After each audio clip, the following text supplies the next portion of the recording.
Ito ang inyong lingkod na nagbabalik upang magbigay ng mga balitang walang bias at pawang katotohanan lamang. Ito ang Bayang Pinas. Ang isyong ito ay naging usap-usapan sa buong bansa at iba't ibang social media platforms. Nagbigay pugay si Congressman Benny Abate kay Ka Eduardo V. Manalo ang tagapamahalang pangkalahatan ng Iglesia ni Cristo or INC bilang pagkakilala sa kanyang mga kontribusyon sa bayan at sa mga miyembro ng kanilang relihiyon. Ayon kay Abante, ang liderato ni Ka Eduardo ay nagdadala ng positibong impluwensya sa komunidad at sa mga pamamahala ng kapayapaan at kaayusan sa bansa. Samantala, binigyan din ni Abante ang pangangailangang pagsuportahan at proteksyon si Pangalawang Pangulo Sara Duterte laban sa mga batikos na tinatanggal dito. Nanawagan siya sa publiko at mga kasamahan sa gobyerno na magkaisa sa layunin patatagin ang posisyon ni Duterte bilang mahalagang leader ng bansa. Sa kabila ng mga kontrobersya, pinuri ni Abante ang pamumuno ni VP Sara at ang kanyang mga inisyatiba para sa edukasyon at kapakanan ng kabataan. Bukod dito, naging matindi rin ang panawagan ng kongresista na alisin sa pwesto si Speaker of the Thieves, Tambaloslos Romualdez. Inayag ni Abante ang kanyang pagkadismaya sa kasalukuyang pamunuan ng Kamara na ani ay nagdudulot ng hidwaan at hindi epektibong naglilingkod sa taong bayan. Ang mga pahayag na ito ay naglalayong himukin ang mas malawakang pagbabago sa pamahalaan, lalo na sa pagsugpo ng intriga at paninira na nagpapahina sa liderato ng bansa.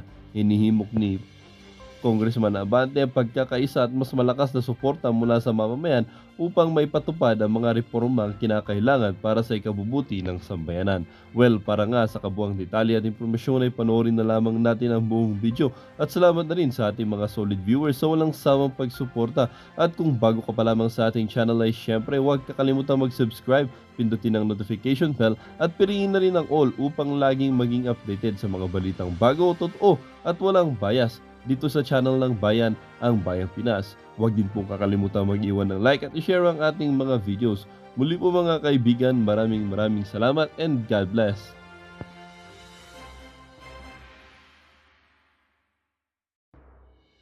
Sa inyong mga hearing.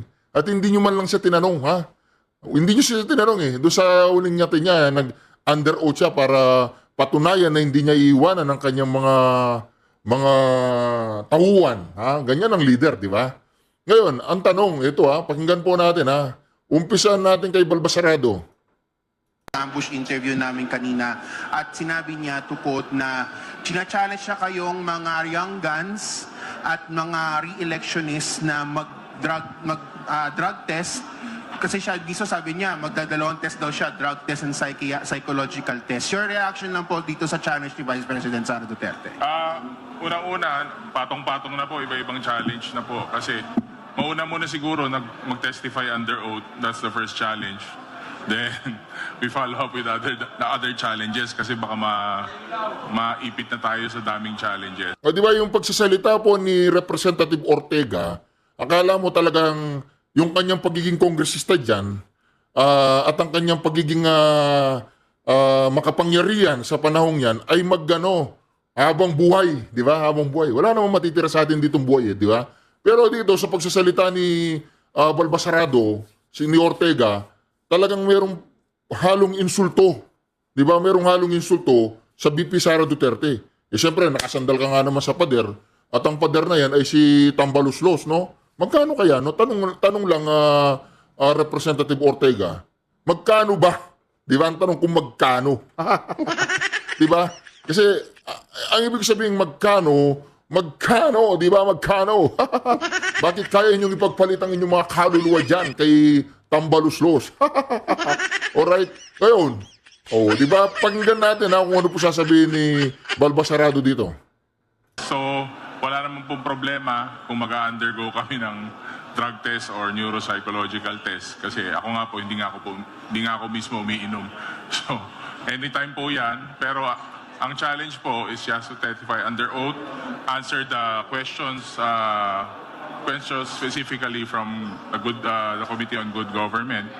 And yun nga po, kala ko po hindi niya... O di ba? Ngayon, sinabi niya, di ba, walang problema.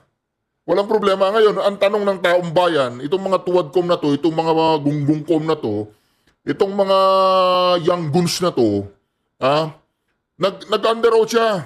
Nag-under oath, At nung time na mag-under oath siya, hindi siya tinanong. Walang tinanong. Nag-attend siya. Willing siya mag-attend. Anytime mag-attend siya. Baga sabi niya, sayang lang ang panahon ko dyan, hindi ako mag-attend. Bahala kayo. Imbestiga na kayo ng imbestiga dyan.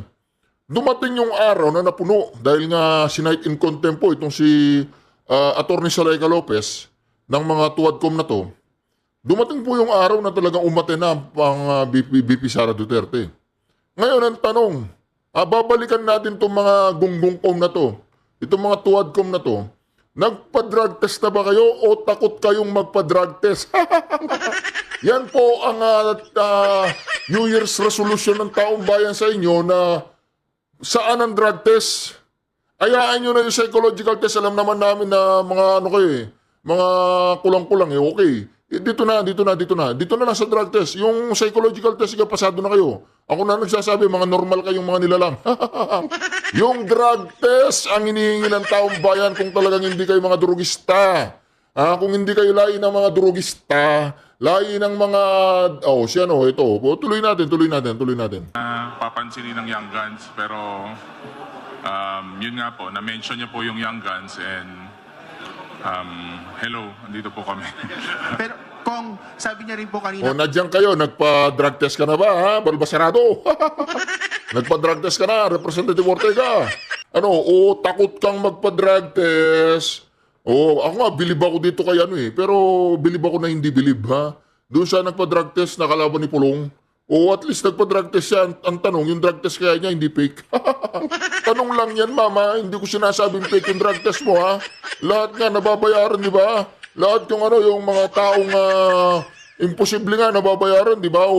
Yan pa kaya ang drug test na yan, Tanong lang yun, mama. Yung bang drug test mo, ma'am, fake o hindi? Di ba? Pero lang yan, di ba?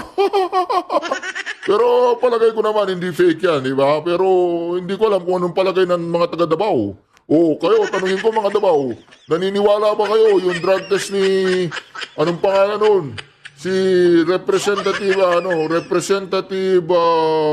basta yung babae yun, yung hindi retokada. yun, anong pangalan nun? Yung nakalimutan ko ang apelido nun kasi hindi naman talaga dapat tinatanda ng apelido nun di ba? Nakalimutan ko talaga, promise, nakalimutan ko yung apelido mo, ma'am. Tanong lang, ma'am, yung bang drug test na ginawa mo, yung follicle test, ano ba yan? Genuine ba? Genuine? Tanong lang ha. Para naman malaman ng mga taga Davao kung ang drug test na ginawa sa'yo ay genuine at hindi fake, di ba?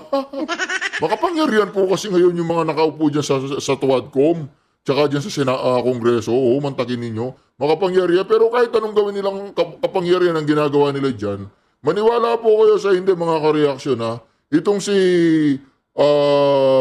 Benny Abante, talo na po. Itong si Chihuahua, napakalayo po ng number niya. At itong yung tumatakbong gobernador, anong pangalan si Boy Ungol. Naku po, kung mga niya, bibigyan ko kayo ng pera, personal kong pera, gano'n. Talo din yan, talo. Ngayon, itong si Representative Ortega, nagtatanong ang taong bayan, Brad, kung nagpa-drug test na kayo, Akala nyo nakakalimot kami. Hindi kami nakakalimot. Umate ng BP Sara. Nag-under oath siya. Asan ang drug test? Kung hindi kayo mga drugista. Kasi balita namin uso din daw ang pulburon dyan sa may kongreso. Maraming humingiwi tsaka mga dumidikit ang dila. Maraming naglalak yung mga gilagid tsaka panga. Kaya naman, Congressman Ortega, ako naniniwala naman ako sa taong to, hindi siya nagsisinungaling Hindi siya umiinom. Katulad ko, hindi rin ako umiinom. Pag wala, pag meron, siyempre, di ibang usapan na yung Brad. Di po ba? Tuloy natin. kasi na parang, you're mentioning na dinadivert daw ni VP Sara yung issue tungkol dun sa kanyang spending. Pero sabi niya po rin po kanina na kayo din daw po ay nagdadivert sa totoong issue ng bayan, sa gutom, sa kawalan ng pera, sa kahirapan. Your reaction po, kasi parang ang dating po, naging you're accusing her of diversion, pero siya rin po, ina-accuse rin po kayo of diversion of noticing the issues of the people. Well, yung spill niya kanina mukhang diversionary tactic din eh. Maganda nga po nasasagot yung issues. With regards po sa mga problems po natin dito sa bayan, the House of Representatives are on the ground. Nag-iikot po kami sa mga iba't ibang serbisyo fair po namin sa local districts namin.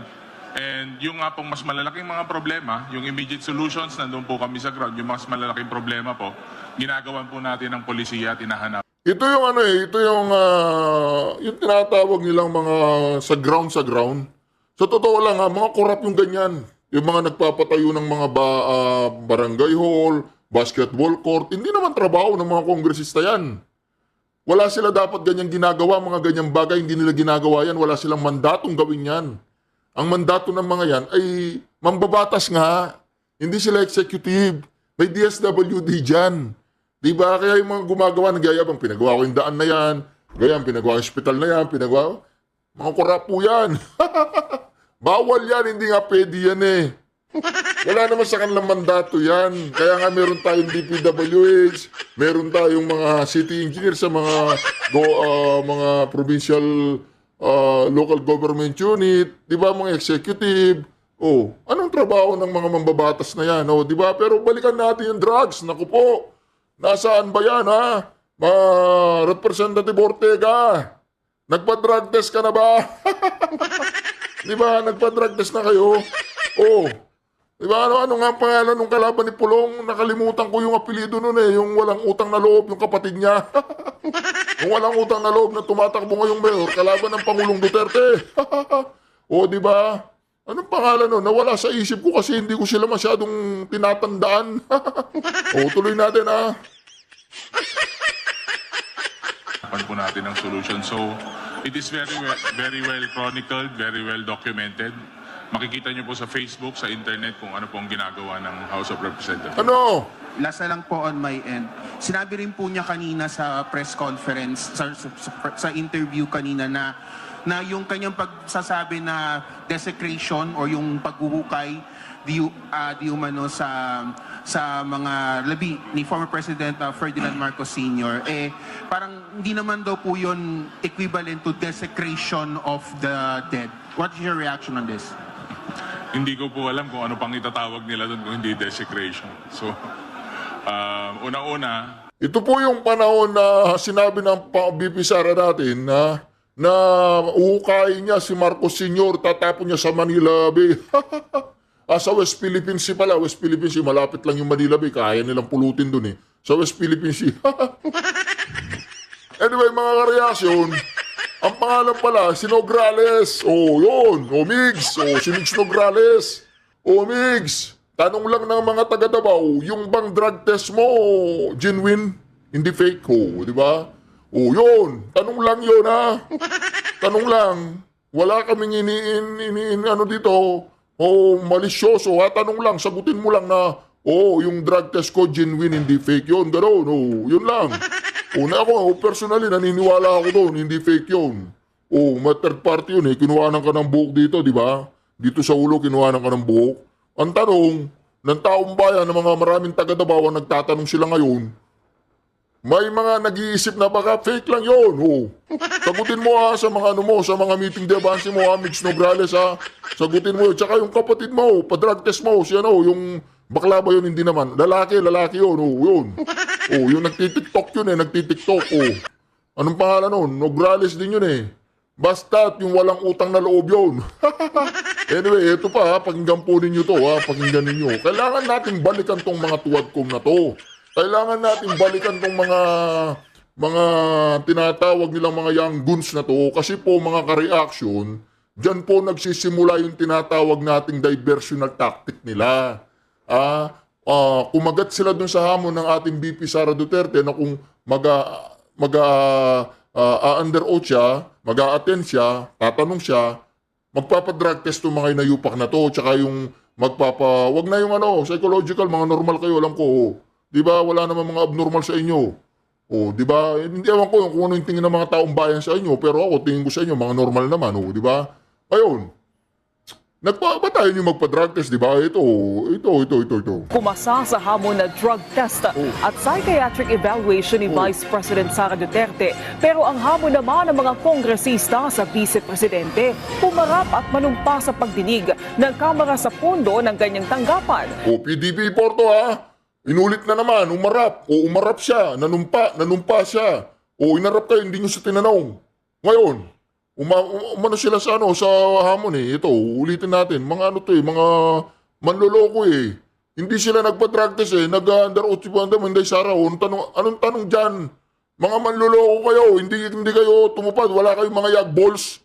Hindi kayo mga lalaki kausap. Bagong henerasyon ng mga kongresista o ang Young Guns kumasa sa hamon na drug test at psychiatric evaluation ni Vice President Sara Duterte. Pero ang hamon naman ng mga kongresista sa Vice-Presidente, pumarap at manumpa sa pagdinig ng Kamara sa pondo ng ganyang tanggapan. Si Mela Lesmora sa sentro ng balita.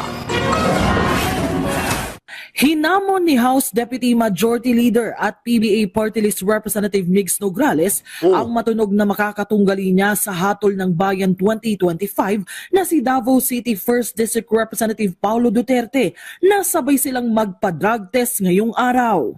Kagabi, naglabas kasi ng video si Duterte ng kanyang pagpapa-hair follicle test kasama ang resulta nito na negatibo siya sa illegal na droga. Sabay hamon na dapat ay gawin din ito ng kanyang makakalaban sa halalan. Inaasahang magtatapat sina Duterte at Nograles sa eleksyon para sa unang distrito ng Davao City. Banat ni Nograles, luma naman ang inilabas na drug test result ni Duterte na noong Agosto pa, kaya't dapat ay ulitin nila ito sa ngalan ng transparency at accountability.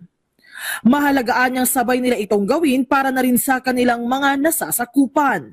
Si Vice President Sara Duterte, una na ring hinamon ang Young Guns o bagong henerasyon ng mga kongresista sa Kamara na magpa-drug test din at psychiatric evaluation. Ayon kay House Assistant Majority Leader Paulo Ortega, payag naman sila rito pero sa isang kondisyon. Dapat daw ay humarap din muna ulit ang Vice-Presidente sa pagdinig ng House Committee on Good Government and Public Accountability at manumpa, bagay na hindi niya ginawa noon. Dinidinig ng komite ang issue ukol sa umano'y hindi tamang paggamit sa bahagi ng pondo ng Office of the Vice President at Department of Education. Wala naman pong problema kung mag-undergo kami ng... Uulitin lang ito PTB4 to PTB4, uulitin lang niya, wala daw problema. Drug test or neuropsychological test. Kasi ako nga po, hindi nga ako mismo umiinom. Napanood na natin kanina yan. Nagpa-drug test ka ba, boy? Nagpa-drug test kayo?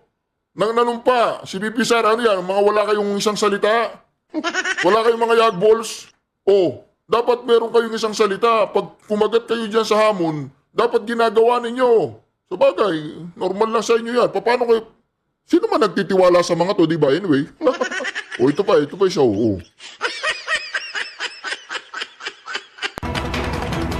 Sa iba pang balita, hindi naman inurungan ng tinaguriang Young Guns ng Kamara ang hamon ni Vice President Sara Duterte na sila ay sumailalim sa drug at psychological evaluations.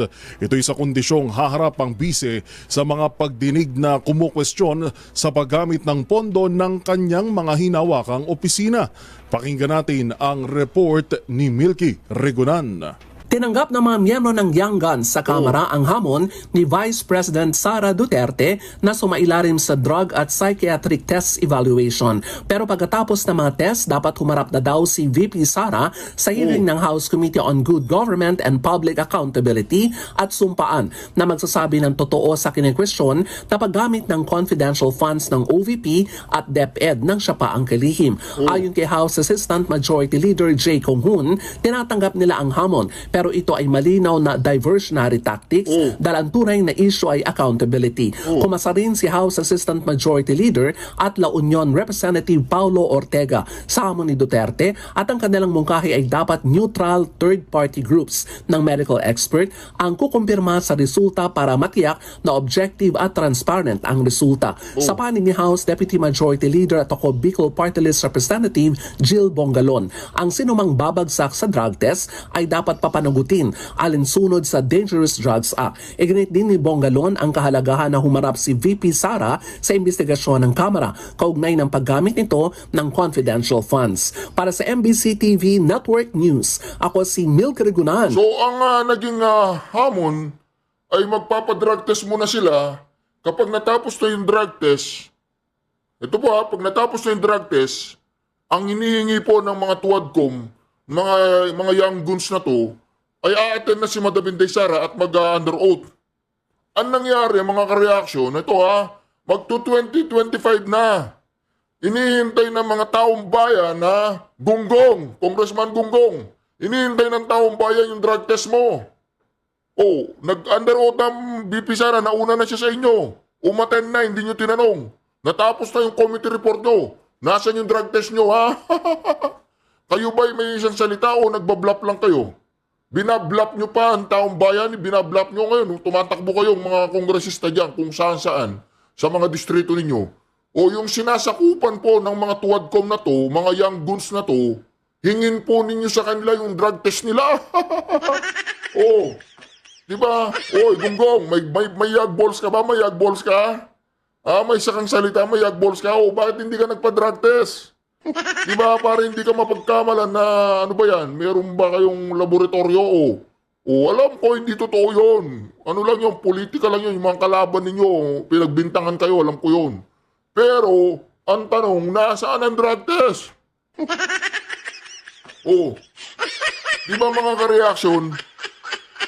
Itong mga tuwadkom na to, itong mga young guns na to, kung makapagsalita talagang sa bagay, nakaposisyon sila, pero patapos na yung malapit na yung midterm election Pagkatapos ng midterm election, o baka hindi pa umabot ng midterm election, kung hindi magbaligtaran itong mga tarantadong to, kung hindi magbaligtaran ng mga to, kung hindi sila kakalas kay Tambaluslos, ay aalis sila ng bansa. Di po ba? Bilang ng mga araw ng mga yan. Unang-una, si Abante matatalo, si Chihuahua matatalo, si Danhumul Fernandez matatalo, sino pa? Si Mix Nograles matatalo. Itong si Ortega, wala akong balita dyan kung matatalo mananalo Si Congressman Gunggong, wala rin akong balita kung matatalo o mananalo. Basta yung mga binanggit ko, 100%, si Barbers, yung asawa ni Barbers, matatalo din. Diba? Mantagin mo, hindi na pwedeng tumakbo si Barbers. Sa bagay, si Barbers, wala din po siyang kinalaman doon sa nangyaring drug by bus na wala rin kinalaman yung kapatid niya at saka yung sasakyan wala rin kinalaman. So, malinis po ang pangalan. Ngayon, itong si Dongo Sales, kailangan din niya magpa-drug test kasi si SDSA, Senior Deputy, ano ba yun? Hindi Senior Drug Syndicate, hindi yun. Hindi Senior Drug Syndicate. Senior Deputy Speaker, yun, ganoon. Ganon yun. Ngayon, mga ka-reaction. Ito. Ang tanong dito, mga ka-reaction, ang tanong dito ito. Nasaan ang drug test ng mga to? Pakitanong nga, ano to? Budol? Yan ang budol Umatan si BP Sara. Nag-under oath. Hindi nyo tinanong. Ano lang, basta't na ang tawag doon na may merwisyo lang kayo. Inistorbo nyo yung tao, pina-attend nyo, hindi nyo tinanong. Yun. Wala kayong tinanong sa kanya. At sumasabat siya. Talagang, engaged na siya. Tinanong si Chihuahua, sabi niya, Chihuahua, sino ba talaga ang nagtanggal kay Gloria Labandera? Ang sagot di umano ni Chihuahua, yung sekretary, sinong sekretary? Si BP Sara. Sinagot siya ni BP Sara, hindi nyo alam ang batas. Hindi naman si BP Sara, ang sekretary, ang pwedeng tumanggal kay Gloria Labandera. At lalong hindi pwedeng tanggalin siya ni Attorney Solaika Lopez. Ang pwede lang tumanggal sa kanya si Bangag. Ibig sabihin si Chihuahua, 10 ng kanyang mga kasama sa Twadcom, yung tinatawag nilang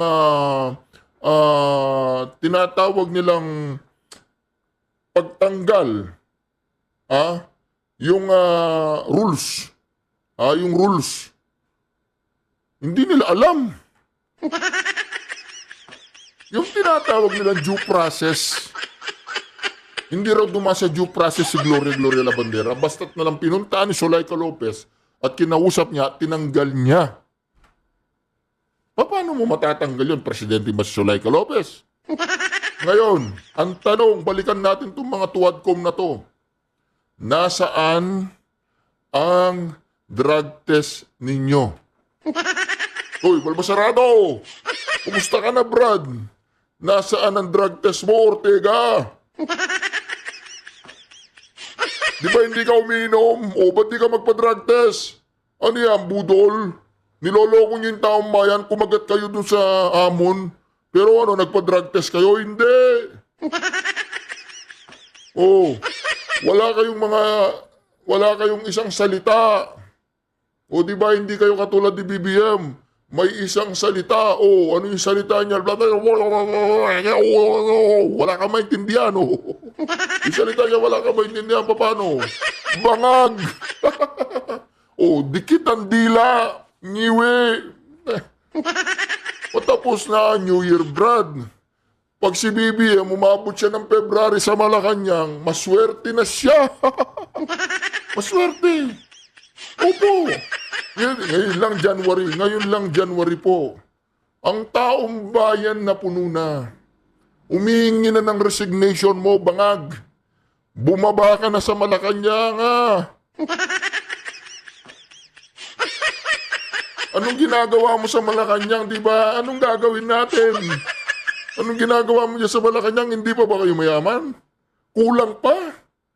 Kulang pa yung bilyon kung saan nyo pinaguhugot. Tambalos-los, kulang pa ba yan?